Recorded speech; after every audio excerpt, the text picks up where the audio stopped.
তোমরা কি শুনেছো এই কথাগুলো? ইয়া রাসূলুল্লাহ, আল্লাহ এবং আল্লাহ রাসূলই ভালো জানে। বলেন সুবহানাল্লাহ। ইয়া রাসূলুল্লাহ, আপনার মর্তবা, আপনার ফজিলত আমরা তো বুঝতে পারবো না। নবী গো, আপনি কি দেখেছেন আমাদের কাছে একটু বর্ণনা করেন। নবীজি বলতেছেন, আমি দেখলাম আমাকে জিবরাইল আমিন এমনি ভাবে সামনে নিয়ে যাচ্ছে। যাওয়ার পথে আমি দেখলাম কিছু কিছু মানুষকে পেশাব পায়খানার রাস্তা থেকে এমনি ভাবে ধারালো করাত, শক্ত মজবুত করাত, এই করাত দিয়ে ফেরেশতারা নিচের থেকে ফাড়া শুরু করছে। ফাটতে ফাটতে ফাটতে ফাটতে মাথা পর্যন্ত এনে ফেলেছে।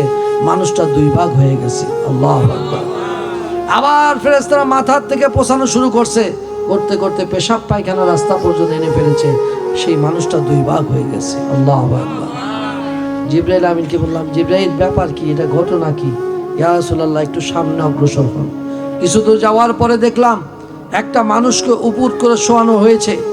উপুত করে শোয়ানোর পরে তার মাথার মধ্যে মোটা শাপল দিয়ে ফেরেশতারা জোরে আঘাত করছে।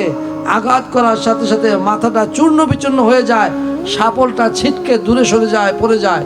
ফেরেশতারা শাপলটা কুড়ায় আনতে আনতে আবার ওইখান থেকে নিয়ে আসতে আসতে দেখা যায় মাথাটা আবার জোড়া লেগে যায়। আল্লাহু আকবার। এই অবস্থায় তার শাস্তি চলছে।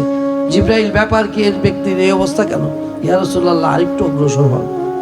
নবীজি সামনে যাচ্ছেন, হঠাৎ করে তাকিয়ে দেখতেছেন যে কোনো কোনো ব্যক্তিকে এমন অবস্থায় রাখা হয়েছে যে একটা আপনার এই যে কি বলে ইট ভাটায় দেখা যায় যে আপনার এই ইটাগুলো তৈরি করার জন্য ভাটায় আগুন দেয় না, এরকম বড় চুল্লি থাকে।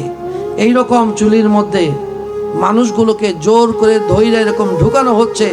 হঠাৎ করে এরকম ধাউ ধাউ করে ভিতরে আগুন জ্বলতেছে, এরা আর বের হইতে পারে না।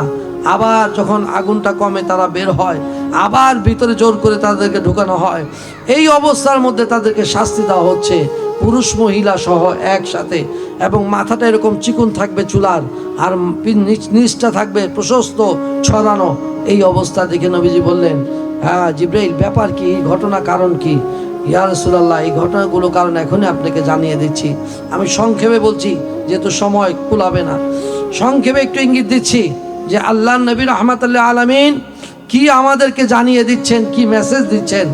নবী রাহমাতুল্লাহ আলামিন বলতেছেন, কবরের মধ্যে আযাবগুলো হবে। ওই প্রথম যে ব্যক্তিকে দেখেছেন, ওই ব্যক্তি এই শাস্তি যে ব্যক্তিকে এরকম করাত দিয়ে ফানা হচ্ছিল, এই ব্যক্তির দোষ যে সেই ব্যক্তিটা মিথ্যুক ছিল, মিথ্যাবাদীকে এইভাবে শাস্তি দেওয়া হবে। বলেন আল্লাহু আকবার। এরপরে দেখা যাবে আরেক ব্যক্তিকে, যেই ব্যক্তিটাকে ওই যে শাপল দিয়ে মাথার মধ্যে আঘাত করা হচ্ছিল,